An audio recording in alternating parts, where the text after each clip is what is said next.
Pessoal, vamos dar início então ao nosso webinar aí. Hoje o objetivo nosso vai ser sensibilizá-los aí em relação a quê? Em relação a que as empresas brasileiras, obviamente também junto com as mundiais, mas mais as brasileiras, quando eu falo brasileiras em solo brasileiro, estão à deriva. Quando eu falo deriva, é que estamos sofrendo aí um número de ataques cibernéticos considerável, tá certo? Com um crescimento aí em função da Covid-19. Então a gente vai dar uma sensibilizada, vamos dar aí dizendo que o que falta, na realidade, do nosso ponto de vista, é uma avaliação de riscos, né, pontuais, na verdade, para poder entender que tipo de ataque que eu posso estar sofrendo e, principalmente, o que devo proteger, que a gente chama aqui dentro da Brasiliano de joias da coroa, ou seja, proteger aquilo que é o de mais importante para a empresa, ok? Então isso é um ponto fundamental para a gente poder estar trabalhando de maneira preventiva e não a maneira apenas contingencial ou apenas respondendo, né, ao respectivo ataque, ok? Esse é o ponto crucial. Bom, aí tem o meu currículo, não vou perder tempo com ele, depois vocês olham com calma. Eu quero só frisar e refrisar com vocês a parceria que nós temos hoje com a Stefanina e Rafael, onde a gente consegue operacionalizar, inclusive, as ferramentas de defesa, mas com a base inicial da gestão de riscos cibernéticos, que a gente chama ele de uma maneira marqueteira de Cyber Security Risk, né? O CRS, na verdade. Ou seja, na nossa interpretação, na nossa avaliação, sem você entender o risco, sem você entender, na verdade, o cenário que você poderá estar sendo atacado, tá certo? Suas vulnerabilidades, você não tem como você montar suas defesas apropriadas. Então, esse é o ponto principal, é o início de tudo, e se esse início sair de maneira truncada, míope, tudo o restante vai ser míope. Um dos erros que as empresas mais cometem no mundo, na verdade, é não fazer uma boa avaliação de risco. Então, tem que ter avaliação de risco cibernético para a gente poder estar caminhando de uma maneira muito mais preventiva e tentando pensar obrigatoriamente como o nosso oponente, o nosso hacker, na realidade. Se nós pensarmos apenas como os security officers aí, na verdade, de estar na defesa, fazendo a defesa simplesmente, a gente vai dançar. Então nós temos que ter a cabeça do hacker de qual maneira eu posso burlar os sistemas que eu possuo. Essa é a verdadeira chave, né, do nosso sucesso. Então nós estamos vivendo hoje, senhores, obrigatoriamente, uma era de fragilidade, uma era de vulnerabilidade, tá certo? Ou seja, estamos vulneráveis, não tem como a gente escapar. Nós estamos em guerra em relação a quê? Então nós temos dois perfis hoje. Temos o pessoal que está se resguardando na quarentena ainda, o pessoal que está enclausurado nas suas respectivas residências, tá certo? E aqueles que estão se arriscando em colocar o pé para tentar voltar à normalidade, tá certo? Nesses dois perfis e nesses dois cenários, nós estamos extremamente vulneráveis, tá certo? E em função de N variáveis. Então, o Covid-19 nos trouxe um efeito econômico catastrófico a nível mundial, a nível Brasil, social e também psicológico, tá certo? Então isso mexe e mexeu com o nosso modo de vida, com o nosso modo de tratar e ver, na verdade, como que vai ser o mundo daqui para frente. Com certeza, após a pandemia, nós estaremos sendo outras pessoas obrigatoriamente. E, obviamente, estamos vivendo uma era da digitalização, o que nos torna extremamente vulneráveis. Então, o Covid-19, antigamente eu colocava que ele trazia dois riscos, na verdade, junto com eles, e a partir desses dois riscos é que viriam o restante. Hoje eu entendo que ele traz uma tríade, na verdade, perfeita. O que é? Ele já traz com ele a pancada do risco econômico, junto com o risco econômico vem o risco político, e junto com os dois integrados vem o aumento do cyberataque. Então isso é um conjunto, isto é, na verdade, uma tríade que eu chamo perfeita para levar nós para o olho do furacão, obrigatoriamente. Então nós temos que entender que a pandemia fez com que a gente ficasse mais esperto, ficasse um pouco mais sensível em relação aos ataques cibernéticos. Os ataques cibernéticos, né, nessa época de pandemia, eles aconteceram de maneira exponencial, crescimento foi exponencial. Então nós estamos hoje no olho do furacão. Por que olho do furacão?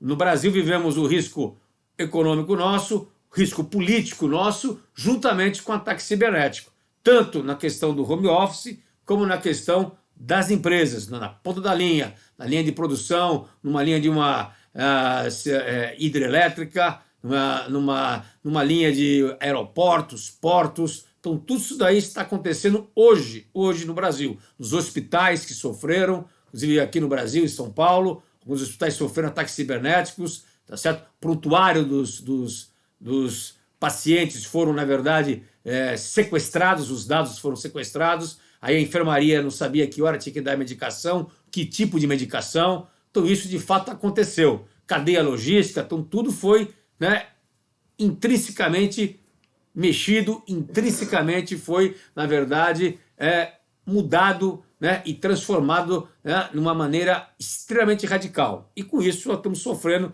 as respectivas consequências em relação a isso, tá certo? E uma delas está aí. Nós estamos vivendo hoje uma recessão, vamos viver uma recessão em 2020 e 2021, e no cenário da Brasiliana a gente colocou como chamado caos prolongado, ou seja, pandemia, embora já esteja agora dando um certo arrefecimento para nós, o Brasil caiu a sua taxa de reprodução, na verdade, abaixo de 1, né? Foi a primeira vez que aconteceu agora nas últimas 6 semanas, isso é um ponto positivo, tem que ver se vai se manter, estamos com 0,98, que não é muito, mas já é um sinal. Mas na nossa ótica, na verdade, no nosso cenário, a pandemia vai se prolongar aqui no Brasil até pelo menos março de 2021, caso a vacina não saia antes, tá certo? Caso a vacina não consiga a gente poder, na verdade, imunizar todos os brasileiros aí de maneira direta. Mas temos aí impactos múltiplos.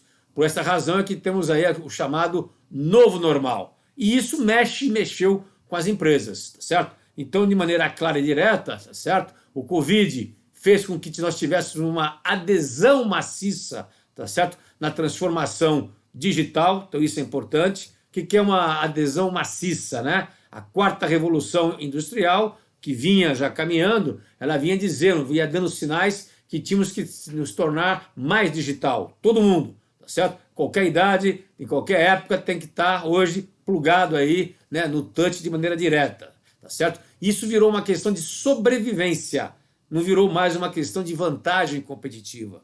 Então, ter o e-commerce, ter a entrega do delivery automaticamente, tudo isso aí pendurado à venda, que tem que ser feito pelo e-commerce, isso aí virou questão de sobrevivência para quase todos os segmentos de mercado.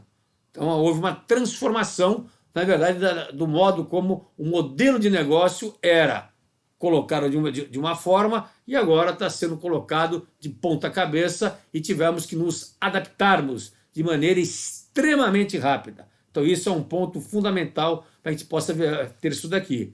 Hoje, né, quando a gente vai digitalizar, quando nós nos tornamos digitais, obrigatoriamente, nós sempre deixamos os rastros virtuais, tá certo?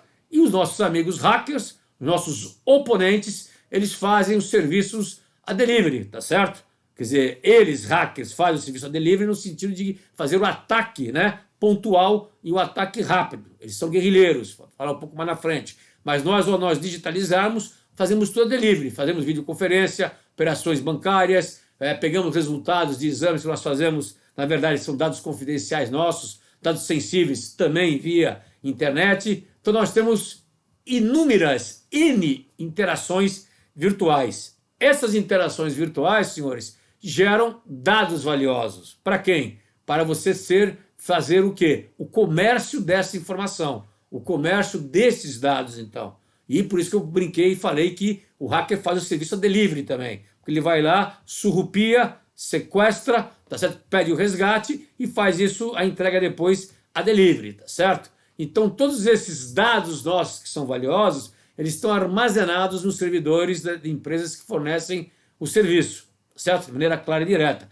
Na nuvem, sem estar na nuvem, não interessa. Estão lá armazenados. E o hacker faz o ataque, né, constante. E nós estamos sob ataque constante, sob duas óticas, então. Nós com o vírus biológico, na verdade, com o Covid-19, tá certo? De maneira clara e direta, e as empresas com o vírus tecnológico, com os vírus digital. E isso acabou virando, nesta pandemia inclusive, houve uma modificação crucial, por isso que eu falei que era uma guerra, virou uma indústria do crime cibernético extremamente sofisticada. Então, o crime cibernético hoje ele está inserido no contexto do crime organizado. Ele é sofisticado. Não é mais aquele hacker isolado que ia lá, que estudava, que era, na verdade, né, a pessoa que ia fazer todo um estudo solitário dele para fazer um ataque. Não. Hoje você tem uma cadeia de suprimento, você tem uma logística estruturada para se fazer isso, né, de maneira extremamente fácil, extremamente à disposição de quem quiser comprar esse serviço na Dark Web. Tá certo? O crescimento foi exponencial. E foi exponencial por causa de quê? Aí vem um ponto importante. Então nós temos aí alguns fatores que fazem e que fizeram com que esse crescimento pulasse, né? Saísse do matemático puro e fosse para o exponencial. Primeiro, tivemos a pandemia. A pandemia pegou, na verdade, todas as empresas de surpresa e a população como um todo de surpresa. Ninguém no Brasil e no mundo esperava que, na verdade, tivéssemos um prolongamento muito grande. Quando iniciou a pandemia, todo mundo pensou que fosse igual a SARS. Nós tivemos aí o H1N1, né, alguns anos atrás, que fôssemos, na verdade, mitigar isso daí rapidamente. Não aconteceu, tá certo? E aí as empresas estavam despreparadas. Todas as empresas estavam despreparadas. Todas. Não teve nenhuma que sabia o que poderia vir a acontecer ou nenhuma que levou a sério, na verdade, o que estava colocado no Global Risk Report, que teríamos as doenças infecciosas aqui. Então o Covid-19 ele foi o propulsor, foi o risco motriz, na verdade, que gerou isso daqui. O segundo ponto são as brechas de segurança que as empresas possuem. Brechas extremamente altas, do meu ponto de vista. Uma vulnerabilidade extremamente grave, tá certo? Por quê? Porque o foco passou a ser a tecnologia. Então, não era a questão de você proteger as informações que vocês teriam, na verdade, que eu chamo de joias da coroa. Então, isso é um ponto fundamental. Então, nós temos brechas e essas brechas devem ser fechadas. O segundo, eu tenho uma questão importantíssima, 3 delas importantíssimas ligadas ao recurso humano, tá certo? Primeiro, meu time de recurso humano não é capacitado na questão cibernética. Então, isso é um ponto fundamental. Não é capacitado. Não ser capacitada, eu tenho dificuldade de atualizar o time. Então, no Brasil hoje, falta, na verdade, a pessoa que é especializada na questão cibernética. Isso falta. Então, isso para nós também pode ser uma oportunidade. Isso falta. E falta também, às vezes, em contratar especialistas. Por isso que o risco cibernético, o ataque cibernético, subiu, na verdade, vários degraus, atingindo agora o topo da nossa cadeia alimentar, que é o Conselho de Administração, né, e a alta gestão, os executivos C-Level. Se a gente for olhar aqui, na verdade, esse gráfico aqui, Ariane. Como podemos nos proteger? Ariane, eu vou responder isso um pouquinho mais na frente. Vou dar a dica aí para vocês aí do que nós achamos o que pode ajudar nós, né, o mercado como um todo. É a avaliação de risco e depois a gente vai dizer como que faz. Se vocês forem olhar o mapa aqui, na verdade, o gráfico ou a matriz de risco do Global Risk Report, o que nós entendemos aqui então? Nós entendemos que já estavam mapeados, já estava classificado o ataque cibernético como uma alta probabilidade e um alto impacto, tá certo? E outros tipos de riscos tecnológicos. Vejam vocês que o Global Risk Report já estava classificando, né, a questão cibernética já sem a Covid, sem uma pandemia, como um dos riscos mais importantes a serem monitorados. Então ele estava no quadrante aí, isso aí são 4 quadrantes, no quadrante da direita, que é o quadrante mais grave, o quadrante da direita e o quadrante alto. Tem um alto impacto e alta probabilidade de vir a acontecer. Só que aqui no Brasil ainda, muitos dos executivos ainda não fazem esse tipo de trabalho. Se formos olhar a tendência tecnológica de cada um deles que estavam nesta matriz anterior, a gente vai ver que a tendência é de crescimento. Então a tendência é de crescimento obrigatoriamente. Entra o ataque cibernético, entra a fraude e o roubo de dados, ele sai do quadrante de baixo para pular para o quadrante, né, de maior gravidade, né, o avanço tecnológico adverso, ou seja, o hacker, né, ele evoluindo e ele, né, estudando muito mais a gente, tá certo? E a queda da infraestrutura, né, a quebra da infraestrutura de informação. Tá? A tendência também é subir um pouquinho mais, tá certo? Isso com uma possibilidade um pouco menor, mas um impacto massivo, que no meu ponto de vista, ele também deveria estar, meu ponto de vista, no quadrante da direita, tá certo? Porque o Globo Risk Report é uma reunião das opiniões do pessoal que participa da pesquisa que eles fazem anualmente. Do meu ponto de vista, devia estar os 4 riscos tecnológicos no quadrante da direita, porque é o que estamos sofrendo hoje de maneira clara e direta. E aqui tem a questão da interconectividade, onde nós temos aqui os 4 riscos ali colocados, eles integrados, e eles explodem, né, uma série de outros riscos, tá certo? Risco econômico, risco, na verdade, que faz a questão social. Então ele interfere numa série de outros riscos que impactam na veia o negócio, o business da empresa. Então isso é um ponto fundamental para poder entender o porquê que eu falei que nós estamos à deriva, tá certo? Então um ponto fundamental é entender esse conceito, entender esta sensibilização de maneira clara e direta, tá certo? O executivo C-Level, na verdade, eles começaram a se preocupar, entre aspas, sim, se preocuparam, tá certo? Mas as empresas, segundo o artigo que saiu na Harvard Business Review, tá certo? Do Thomas Parent e do Jack Dougherty, na verdade, do grupo Architect, eles falam o seguinte, que as empresas gastam milhões, bilhões de dólares na segurança cibernética, mas sempre mantém a sua brecha ou uma grande brecha aberta. Por quê? Resposta deles em pesquisa feitas acadêmica. As empresas não entendem ou reconhecem seus riscos cibernéticos críticos. Quais são os riscos cibernéticos que eu tenho, eles de maior criticidade? O que é criticidade? De maior impacto no meu negócio. Impacto no meu negócio. Então isso tem uma razão de ser. A razão de ser é que, na verdade, as empresas não entendem isso porque que o padrão que elas colocam para quem vai cuidar da área cibernética é o especialista de TI, tecnologia da informação. E, na verdade, na visão deles, não poderia ser isso, tá certo? Por quê? Porque, na verdade, ele lista, né, uma série de prioridades, tá certo? E tentam pegar, fechar o mundo como um todo. E depois, quando vai fazer o orçamento e levar isso aqui para cima, como a grana é muito alta, tem que ser cortado. Vai cortar o quê? Qual é a prioridade a ser dada para eu poder proteger a joia da coroa? Como não estou protegendo a joia da coroa, mas eu estou olhando apenas em termos de tecnologia, eu, especialista em tecnologia, vou olhar qual é a melhor tecnologia, mas não estou olhando o business, o negócio em si, tá certo? Então o jargão técnico, escovar bit byte, por exemplo, quando leva isso aqui para a nível de conselho, a nível de presidência ou diretoria, o pessoal faz um clique, porque o cara não entende isso daí. Então nós, da área técnica, os senhores da área técnica, nós temos que levar a palavra mágica que chama-se relação custo-benefício. Quanto que eu vou ser impactado? O que isso vai impactar a minha empresa? O que isso para ou não o meu negócio?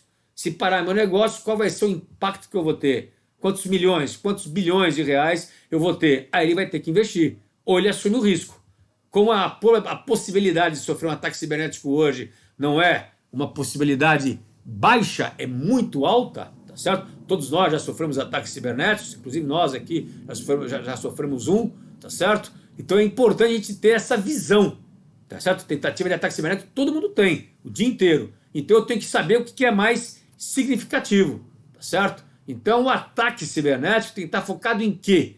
É foco nas minhas ameaças. Mas ameaças aonde? Então, primeiro ponto, nas minhas atividades críticas, nas minhas atividades principais, e não na tecnologia em si. Então, para eu poder saber o que eu tenho que proteger, eu tenho que verificar o seguinte, quais são as minhas atividades críticas e processos críticos. Depois, as informações que estão nessas atividades críticas. E depois, os sistemas que o quê? Suportam essas atividades críticas. Então, essa tríade tem que ser coberta. Ou seja, eu tenho que ter, não posso dar pouca atenção à sensibilidade para as atividades críticas de negócio. Então a área tecnológica tem que conversar com a área de negócio, obrigatoriamente.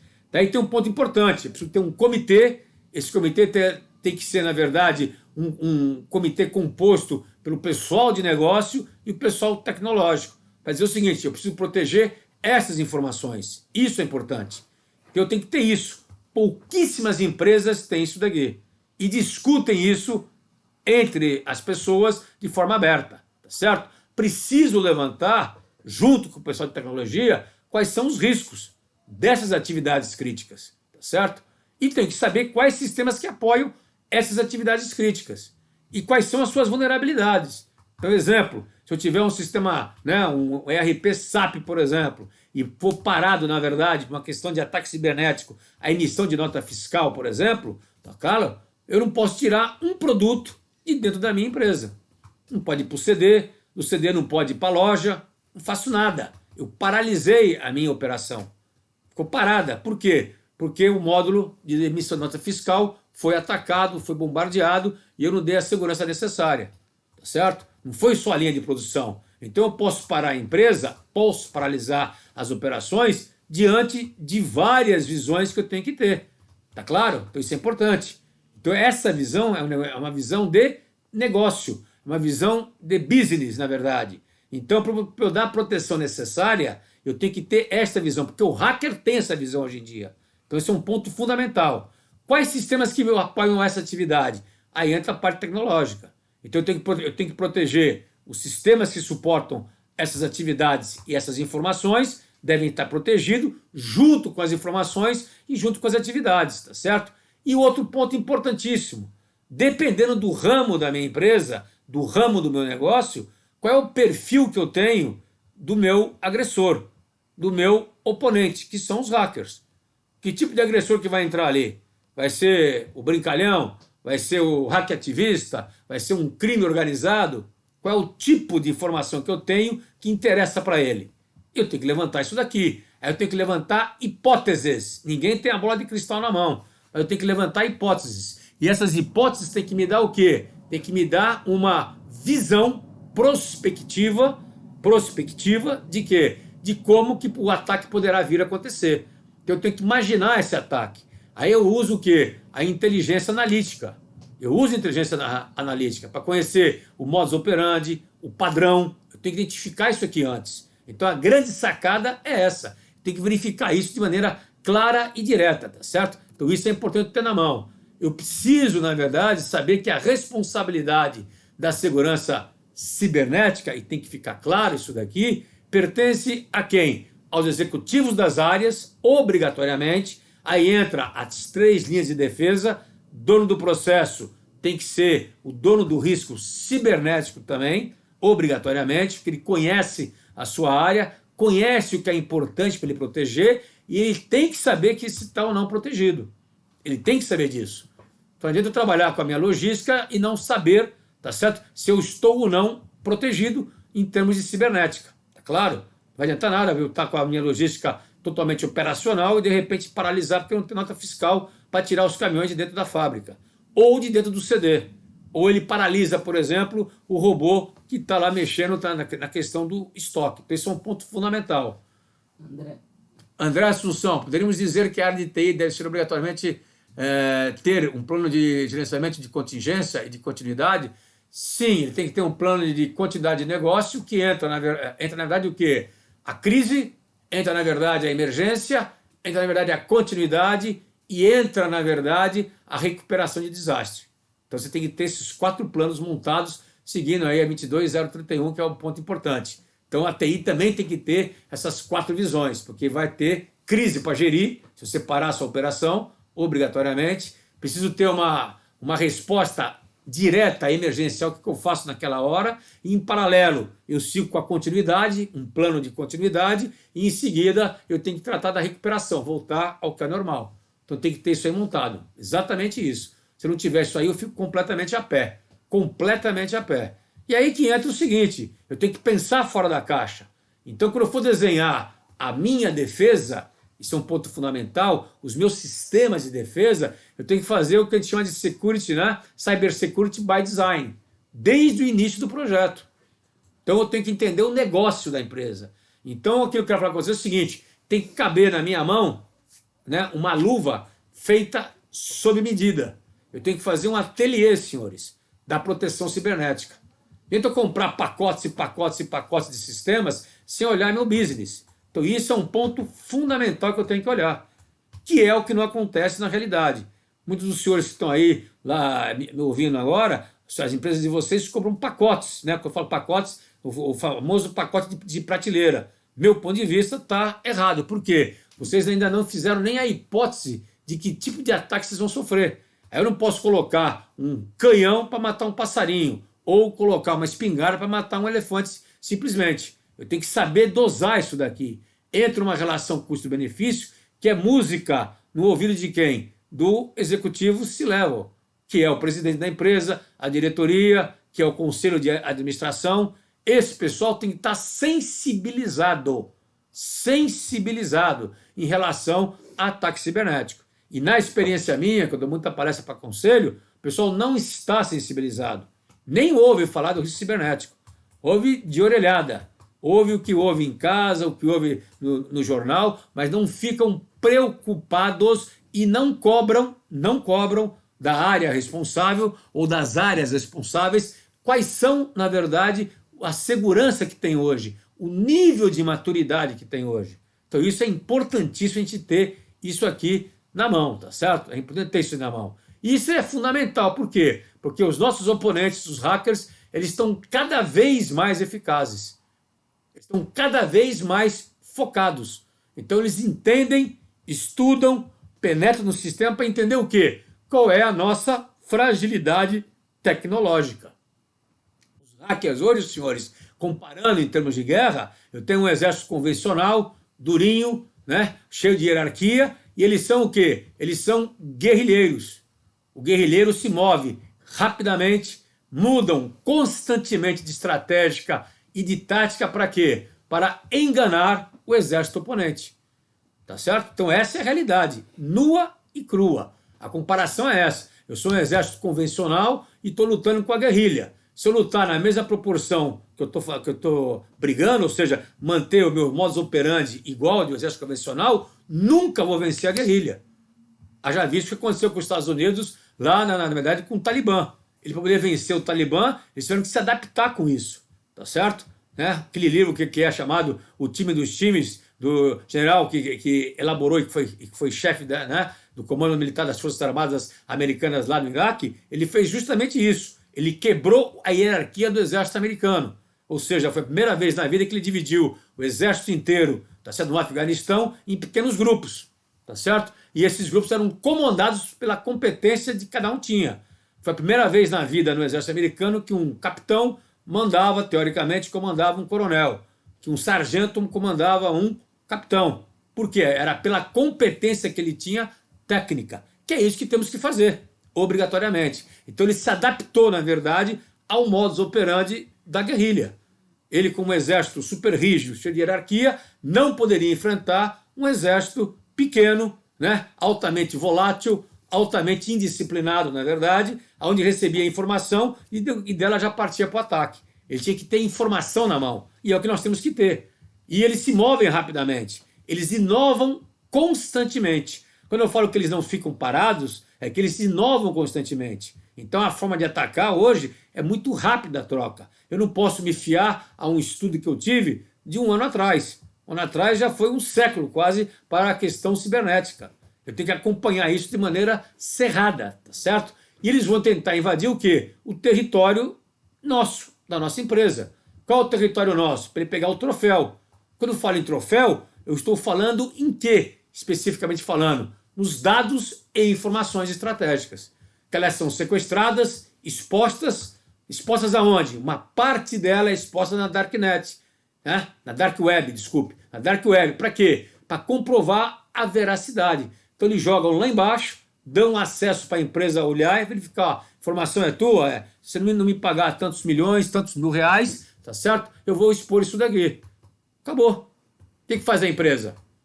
Então a empresa eu tenho como política, na verdade, não pagar resgate, que seria o ideal. Mas se eu não tiver agilidade, se eu depender daquela informação no mesmo dia, em horas, como é que eu faço? Então pense num hospital, o prontuário foi roubado, a informação do prontuário foi roubado. Se eu não aplicar o remédio em meia hora, uma hora, em alguns pacientes, por exemplo, eles podem vir a morrer. O que eu faço com isso? Pago ou não pago? Paga. O pessoal pagou. Infelizmente pagou. Por quê? Porque a TI não teria condições de recuperar aquelas informações no curto espaço de tempo. Então a gente ficou refém. Então, para evitar de ficar refém, nós temos que ter e saber exatamente como pode ser o ataque, de que forma que pode ser e quais são as minhas vulnerabilidades, quais são as minhas brechas que eu tenho. Então eu tenho que pensar como hacker. Então isso é importante, né? Tanto é que o hacker de hoje ele possui o quê? Um desempenho muito superior ao passado, que é o chamado track record.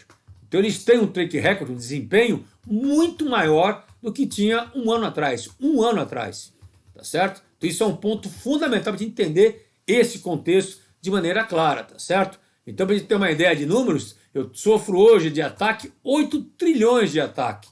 É 90 mil ações por segundo. Então, isso é uma estupidez. É um absurdo de volume de informações, tá certo? Então, isso é um ponto fundamental. Orquestração com um nível de excelência fantástico, tá certo? Então, só que pelo número aqui, a gente vê que houve uma evolução exponencial do ataque cibernético. E ele possui hoje uma estrutura muito grande, tá certo? Ele é feito hoje dividido. Qualquer um que vai na Dark Web, por exemplo, pode comprar, na verdade, um ataque cibernético. E pode comprar infrações. Eu posso comprar, na verdade, quem vai fazer o ataque, quem vai dar a logística, quem vai armazenar os dados, tudo isso por dinheiro. Isso já acontece hoje em dia. Então, eles são muito ágeis, senhores. Eles fazem o conceito das startups, na realidade. Então isso é um ponto fundamental, tá certo? Para a gente poder estar entendendo o processo de forma clara e direta, tá certo? O foco deles é o volume. A escala traz, na verdade, o quê? Uma redução de custos. Quanto maior o volume, maior o ganho, porque é a escala, não tem jeito. Fica mais barato ele fazer o ataque para derrubar milhões e trilhões de informações do que roubar, às vezes, poucas informações, tá certo? Então o vazamento hoje é na casa de dezenas de milhões. Quando a gente for sofrer um ataque cibernético, ele não vai me roubar uma pequena parcela minha, vai roubar o que eu tenho de mais importante no volume todo. Então ele vai zerar o volume que eu tenho, não tem jeito. Em senhas, em cartões, em cadastros, então passam de 100 milhões. Isso virou um commodity lá embaixo, lá na Dark Web, tá certo? Os dados viraram o quê? Commodities lucrativos. Então não tem como a gente escapar. Então lá embaixo, na última camada da internet, que é a Dark Web, na verdade, virou uma questão lucrativa.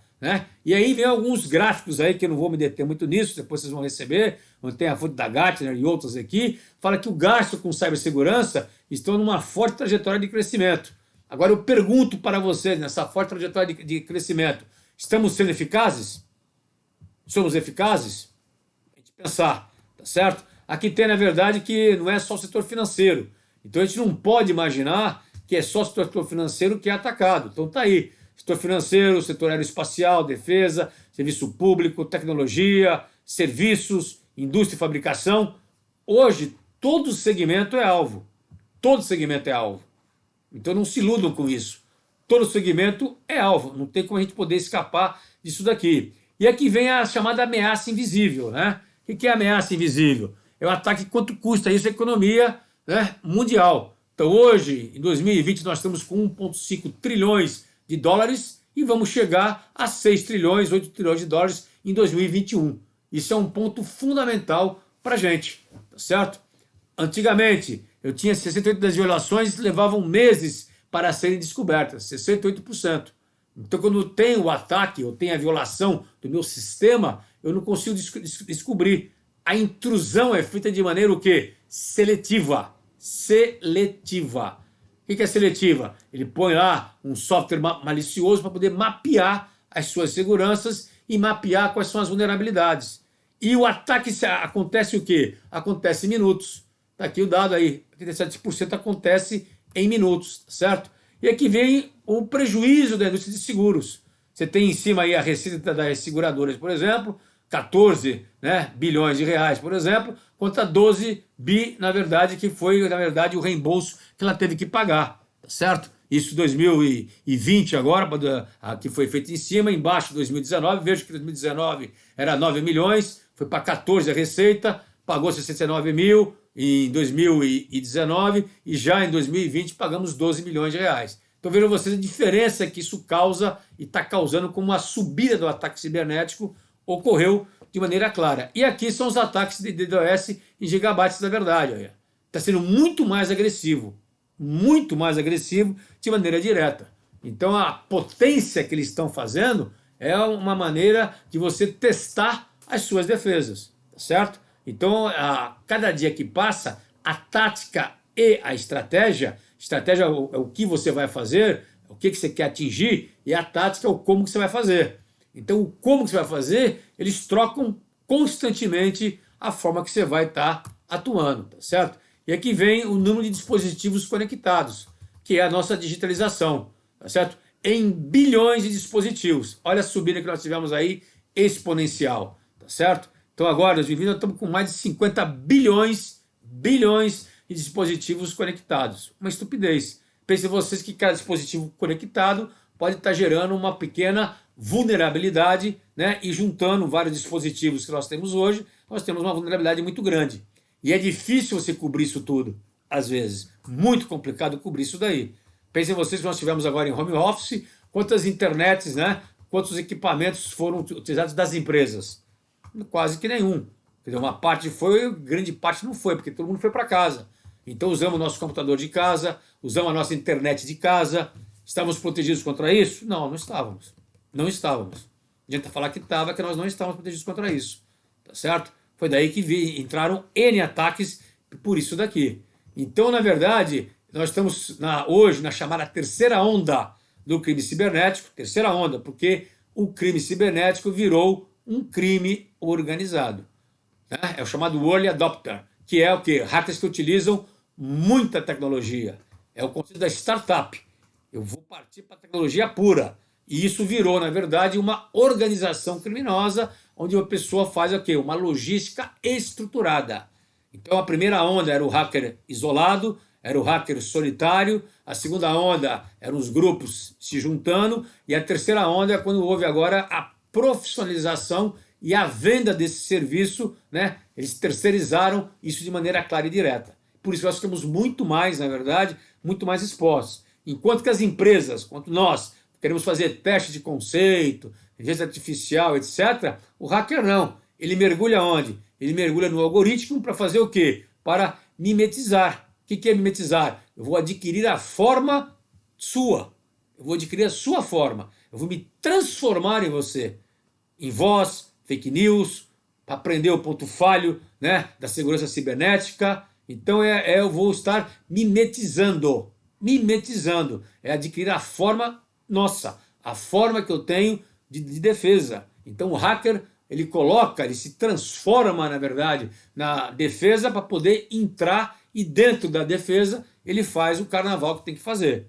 É parecido com as tropas de comandos aí. Vai na linha inimiga lá atrás, certo? E ataca a retaguarda inimiga. É o que o hacker faz. Ele entra no nosso território e ataca o quê? As nossas defesas por trás. Ele já sabe onde que vai atacar, tá certo? Então, o ataque cibernético, para a gente ter uma ideia, em 2021 a previsão é 6 trilhões de dólares como impacto, na verdade, na economia mundial. Isso é uma pancada, senhores, muito grande. Os Estados Unidos é o mais visado hoje em dia, nós temos o americano está em primeiro lugar e o Brasil está em 10º lugar. Numa ascensão grande, porque o Brasil é um dos países mais frágeis da América Latina.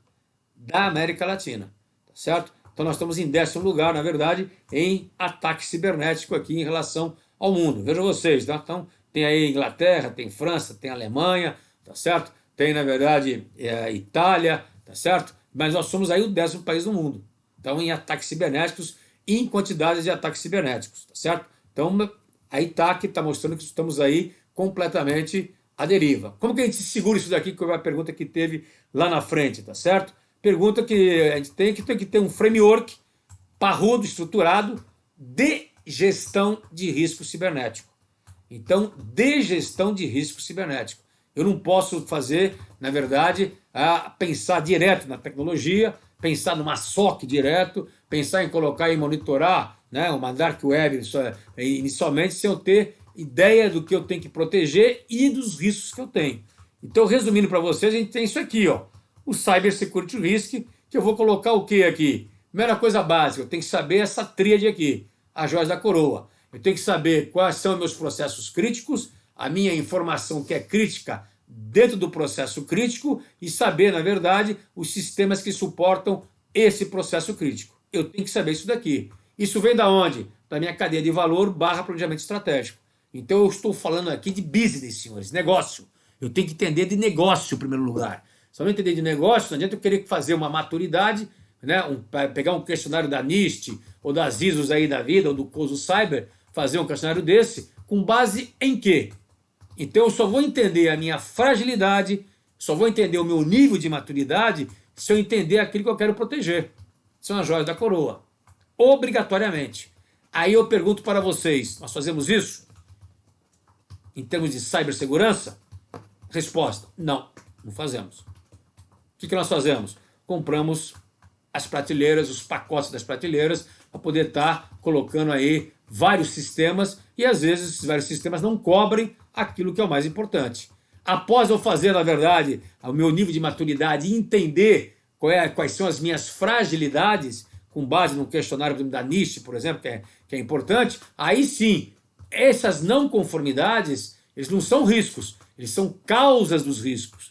Aí eu tenho que estar fazendo o quê? Eu tenho que estar identificando quais são os riscos cibernéticos que eu posso vir a ter, intrusão, sequestro, roubo, manipulação de dados, etc., com base em quê? Nestas minhas fragilidades. Nestas minhas fragilidades. Para depois eu criar o quê? Que é o mais importante, que eu considero aí, na verdade, a cereja do bolo. É criar cenários de ataque. Com base em quê? No perfil dos meus oponentes. Então eu vou criar cenários de ataque. Eu tenho que criar cenários prospectivos de ataque cibernético, obrigatoriamente.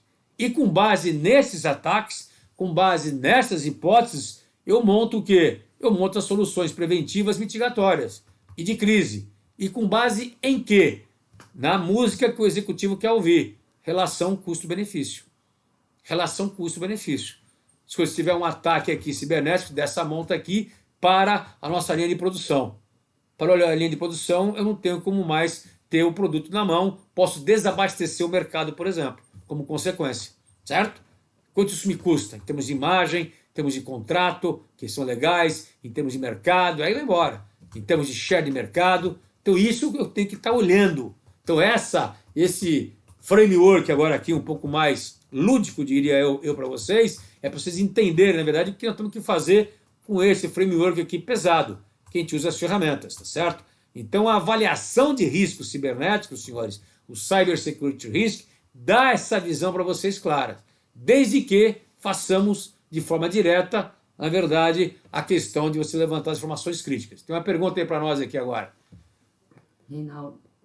Do Reinaldo. Professor, se vê o compartilhamento de eventos e ações de mitigação de riscos cibernéticos entre empresas benéfico, uma tendência, ou ainda devemos ter cautela em passar as fraquezas para a concorrência? Não, eu não encaro que você vai passar a sua fraqueza. Eu encaro que nós temos que trocar e fazer fóruns de debate de como que os ataques estão acontecendo. Eu acho que isso que é importante, por segmento. Então, pegar a área financeira, a área farmaco, a área de infraestrutura crítica, como que os ataques estão acontecendo, de que forma que está ocorrendo, na verdade, um ataque cibernético, qual o modus operandi. Isso é a nossa inteligência, porque isso nós temos que deter. Então você pode até não falar para a sua concorrência, por exemplo, a questão da sua fraqueza, mas vocês têm que discutir o modus operandi. Eles vão atacar onde? E aí você se enquadra na discussão que tem que ser feita. Então o problema meu não é só a fraqueza, é o modus operandi que eu vou fazer. Então eu tenho que conhecer, Sun Tzu já dizia isso, tenho que conhecer a mim mesmo e tenho que conhecer o inimigo. Não tem jeito. Preciso saber até onde ele quer ir, de que forma que ele pode entrar, o nível de sofisticação que ele tem hoje. Então, se o nível de sofisticação dele, hacker, tá certo? Bate com o meu nível de sofisticação de defesa ou não, tá certo? Então é isso que eu tenho que ver. E começa pelo básico, né? O que é pelo básico? O fator mais rico e o fator mais vulnerável é o recurso humano. Tanto é que grande parte dos ataques cibernéticos, colocar um software malicioso dentro da rede, eu uso o quê? Eu uso o famoso phishing, pescaria. E o pessoal cai na pescaria. Tá certo? No Covid-19, então caíram inúmeros, né? Tivemos milhares de sites aí, né? Fakes, do Covid-19, para dizer que tinha que doar, para dizer como é que está a situação do Covid, para dizer que tem a vacina. Então isso é um ponto importante, tá certo?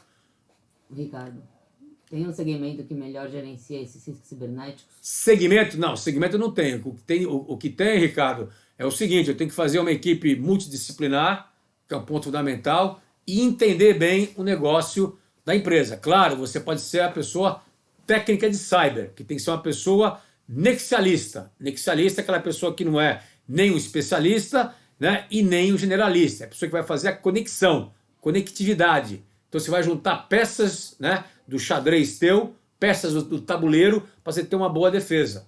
O nexialista, ele não tem que ser uma pessoa que escova bit byte, tá certo? Do cyber. Ele tem que entender do negócio, ele tem que entender da tecnologia um pouco, então ele vai juntar essas figuras, essas peças para estar conduzindo.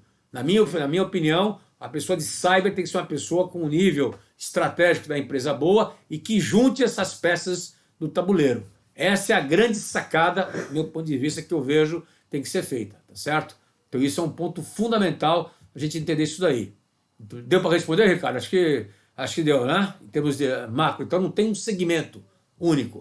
O segmento é você ser nexalista, você ser o conector de quem? Da área de negócio, da área técnica, entender isso aqui e juntar as peças. Por isso que um comitê bem formado, um comitê bem dinâmico, um comitê bem operacional, bem assertivo, tá certo? Ele consegue dar uma boa segurança para a empresa e não somente uma única pessoa ou somente um único departamento, tá certo? Claro que o comitê vai receber informações, mas vai ter alguém lá nesse comitê que vai ser o nexalista para fazer essa junção das várias peças e o comitê tomar decisão com base nessas informações. Na minha opinião, é isso que mais ajuda. Aqui são telas aí de você saber o que vem a ser as atividades críticas. A gente usa o BIA, isso aqui para vocês feijão com arroz, mas eu listo, na verdade, as atividades críticas via o BIA, tá certo? Então eu vou focar aqui, no caso nosso, aqui nesse exemplo aqui, nas 21, né?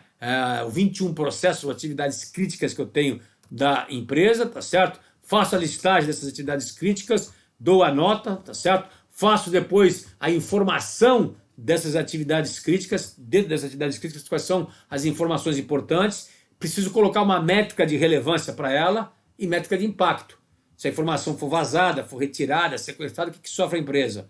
E qual é a relevância dela para mim? É nível estratégico, é nível tático, é nível operacional? Aí eu ponho isso aqui numa matriz 3x3, por exemplo. Isso é uma ideia que eu posso ter, na verdade, de maneira clara e direta. Então, eu tenho uma matriz 3x3 e isso, na verdade, implementa de forma clara e direta o processo, tá certo? Então, é uma matriz que eu tenho que entender. Então, eu entendo a atividade, entendo as informações e vou entender, na verdade, os sistemas. Aqui é só um pequeno dashboard para saber das informações relevantes, quais são as mais relevantes. Então, no caso que eu tenho 14, né, relevantes, 7 consideradas táticas e 3 consideradas aí de baixo valor agregado. Por quê? Porque eu estou focando nas atividades críticas. Então, em princípio, grande parte das informações que eu tenho lá são também de criticidade alta. E depois eu também faço um BIA de quê? Dos sistemas que suportam essas atividades e informações. Então, que sistemas que vão, na verdade, ser relevantes? Então, eu tenho a relevância da informação, tá certo? E vou colocar a relevância da informação, vou colocar a relevância do sistema, junto com o quê? Com a relevância das atividades. Então, eu faço uma tríade. Então, eu uso o BIA, na verdade, para poder fazer o BIA de sistemas, o BIA das atividades e faço uma matriz para saber a relevância das informações. Tenho que fazer isso, senhores. Se eu não fizer isso daqui, eu não tenho condições de proteger as joias da coroa. Então, as joias da coroa, o que vem a ser? Processo crítico, informação crítica do processo crítico e o sistema crítico que apoia a informação crítica e o processo crítico. Tem que proteger isso. Se eu não conseguir proteger isso daqui, senhores, estou a pé. Aí entra a tecnologia. Como é que eu faço para subir essas informações rapidamente? Como é que eu faço para tê-las, na verdade, se ela for sequestrada, eu tiver o meu backup na nuvem e ele estiver resguardado? Quanto tempo volta para a atividade? Aí depende de uma relação custo-benefício, vai poder estar implementando isso claramente, tá certo? Isso é um ponto fundamental, eu entender o processo de maneira clara e direta, tá certo? Então isso aqui, para mim, é o ponto focal nosso. Eu tenho que saber, em termos de negócio, o que é processo crítico, informação crítica e o sistema crítico. Essa tríade tem que estar claramente colocado. A partir daí, eu vou fazer o meu nível de maturidade. No nosso caso aqui, eu vou dar um exemplo para vocês e usar a questão do checklist do NIST, só para a gente ter uma ideia, né? Então eu tenho um checklist no NIST, ele já sai automaticamente, é 2017 e 2018, que ele foi reformatado para o foco de gestão de riscos. Faço, tenho aqui as não conformidades, o LIST, né? O NIST, na verdade, vocês sabem disso, ele tem aí, na verdade, as suas funções, tá certo? A estrutura dele básica, que pega a identificação, a proteção, a detecção, a resposta e a recuperação. Então eu tenho que estar apto, na verdade, né, em cada uma desses segmentos, né, que são esses 5 aqui: identificar, proteger, detectar, responder e recuperar, tá certo? Eu tenho que estar apto nisso, eu tenho que ter respostas para isso, eu tenho que estar estruturado para isso. Então é isso que vale você saber qual o seu nível de maturidade, tá certo? Em função do que eu tenho como não conformidade, eu levanto os chamados riscos que eu tenho. Então, os fatores de risco, as causas, vão me dar uma série de riscos que eu posso vir a ter. Posso ter, por exemplo, uma intrusão, posso ter uma monitoração do sistema, posso ter uma intrusão com um sequestro, por exemplo. Então, eu vou estar elaborando o quê? Riscos, não cenários, tá certo? Faço a avaliação do risco, ó. Então eles casam, checo o risco com o fator de risco. O fator de risco aqui é, na verdade, né, a causa, ou seja, as não conformidades que eu tirei do checklist. Isso vem de maneira automatizada, tá certo? Claro e evidente para isso. Aqui eu tenho, por exemplo, já um pequeno dashboard, ou seja, eu tenho 95 não conformes e apenas 24 conformes. Aqui de cara eu já sei que eu estou numa situação não confortável. Por que não confortável? Que eu tenho 95 das perguntas aí que foram elaboradas aí, das 113 perguntas que eu tenho, 109 perguntas que eu tenho, desculpe, eu tenho 95 que são vermelhas, que são não conformes. Então, senhores, estou numa situação extremamente frágil, vulnerável a isso. Monto um diagrama de causa e efeito para cada tipo de risco, tem que montar isso daqui. Ah, mas isso dá trabalho. Claro que dá trabalho. Tem que dar trabalho para eu entender e fundo em saber o seguinte: por que eu tenho a intrusão no sistema? Por que eu tenho uma paralisação da minha linha de produção, por exemplo? Por que disso? E aqui mostra as suas fragilidades em cada uma dessas macrocausas: controle lógico, meio organizacional, recurso humano, controle físico, proteção da rede e do ambiente externo. Do ambiente externo eu tiro o quê? Eu tiro inclusive o perfil do hacker que vai me atacar, tá certo? Aí eu coloco aqui dentro. Então eu tenho que ter isso aqui na mão. Eu tenho que ter isso aqui para poder estar enxergando qual é a minha situação. Uma coisa é eu saber o nível de maturidade, pode ser baixo, a minha fragilidade é alta, porque eu tenho uma grande parte das respostas no meu vermelho, mas eu tenho que entender o risco e tenho que entender o porquê que aquele risco existe. O que compõe os riscos, na verdade, tá certo? Faço uma avaliação, na verdade, de risco, procuro entender, tá certo? No fator de risco, na causa, quais são essas causas de maior relevância, ou seja, quais são as causas de maior motricidade. O que é motricidade? Aquelas causas que influenciam para o risco ser materializado. Então eu preciso entender isso aí claramente, tá claro? Eu preciso entender isso daí, tá? E vai numa matriz. Nesse caso aqui, vocês ficou grande parte no vermelho, por quê? Porque grande parte das minhas perguntas obviamente, não foram respondidas. Então eu tenho uma série de fatores de risco que eu tenho que tratar. Isso aqui é típico de uma empresa, que é um caso real nosso. Então eu tenho uma série de empresas, né, onde tem uma série de vulnerabilidades, fragilidades, para poder cuidar. Se eu não cuidar dessas fragilidades, senhores, eu estou com a porta aberta. Para quem? Para o meu oponente realizar o ataque que ele quiser. Tá certo? Então está aqui, ó. Tenho dos meus 82 mais 2, 84, 85 fatores de risco, eu tenho 82 aí, mais de 96%, 97% de fragilidades consideradas motrizes. Então, estou numa situação extremamente desconfortável. Faço uma avaliação de risco, tá certo? Levando em consideração os sistemas que eu tenho, tá certo? No caso nosso aqui, só como informação e uma projeção nossa de exercício, né? Eles ficaram no vermelho e ficaram no laranja, porque tem, na verdade, o impacto, na verdade, ele é severo, na verdade, tá certo? E a possibilidade é muito alta ou alta. Por quê? Porque a minha fragilidade é extremamente alta. Então a chance de vir a acontecer tem que ser alta. Se a minha fragilidade é alta, a minha condição tem que ser ruim, tá certo? Com base nesses riscos aí e nesta posição, tá certo? Eu faço o quê? Então eu tenho 8 riscos, dos 8, 6 estão no vermelho. Estou ruim. Eu vou fazer o quê? Vou montar cenários. Eu vou juntar os riscos. Eu tenho que juntar o risco. E aí, só para vocês entenderem, eu coloco o nome para o cenário. Então eu posso ter o nome do meu oponente, o meu oponente vai ser um sequestrador, vai ser um mercenário, vai ser um sabotador apenas, vai ser um brincalhão, ele vai pichar o site apenas. Mas eu posso ter aqui o nosso amigo mercenário, ó, que é definido como um sequestro de informação, com resgate, exposição na dark web, paralisação da linha de produção e conseguir as informações através de um software malicioso via phishing.